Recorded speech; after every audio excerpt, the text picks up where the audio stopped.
A few months back, I made a video talking about how I was able to eliminate my lower back pain. Now, in that video, I didn't get into the exercises I was performing, so that's what I want to address today. Now, just to recap the last video, I had a chronically tight lower back and hips. I'm telling you, when I would go for walks, just doing my cardio, sometimes my lower back would get so tight I would have to call home, ask my wife to come get me because it would be painful just to walk. I would wake up in the morning and I'd be like, oh, I must have slept in the wrong position. I got to get a new mattress. I would have to stretch for like 12 to 15 minutes just to get my day started. And when I got to the gym, I had a whole stretching routine I would go through that'd take me about 20 minutes. Now, here's the problem. I was never progressing. I mean, I was able to get through my training session after I did the stretching, but the next day, it was right back to square one because I wasn't addressing the underlying issue. Stretching the muscles out wasn't strengthening the muscles, and that was the problem. I was weak in these core muscles. I was weak in my lower back. I was weak in my hips, and I was weak in my glutes. Now, at first glance, that kind of doesn't make sense because I was able to deadlift around 500 pounds. So how am I weak in my lower back?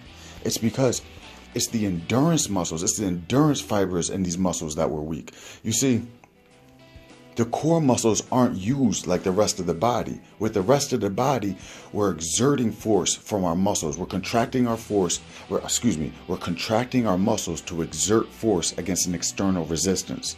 For example, when you perform a bench press, you're contracting your pecs so they exert force against the external resistance of a weighted barbell.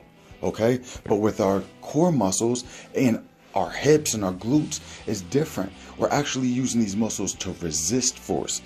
Like, think about it when I was walking. When you're walking, think of that movement pattern. You're taking turns briefly balancing yourself on one leg at a time. So your hips are holding your body up from falling over on the other side, the side where you have one leg up. You're repeatedly doing this. This is using the endurance fibers. If you're not strong enough in your hips and your lower back, it's going to shift that weight into your lower, if you're not strong enough in your hips and your glutes, it's going to shift the work to your lower back, which isn't designed to be doing this.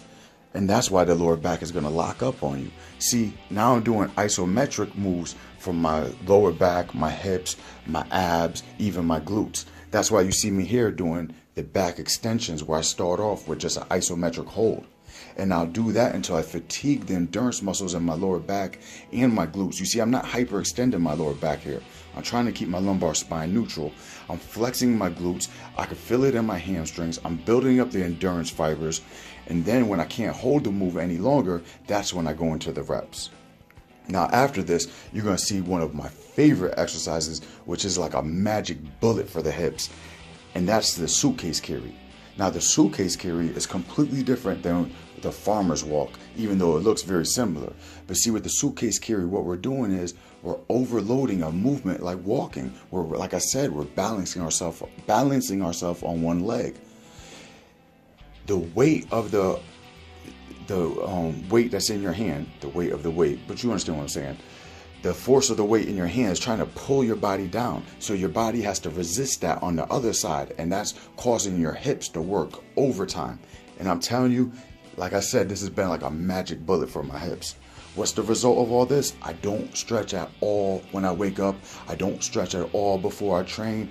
I get in there and I barely even have to warm up. Now, if you look even here with the hip thrust, I used to do like 315 pounds, just focusing on trying to thrust the weight up as hard as I can. Now I'm incorporating a band so that I'm also engaging the glute medius, the hip abductors, and I'm trying to hold it isometrically by squeezing it at the top, getting a full hip extension. Let me tell you, training like this has helped me tremendously. I suggest you try.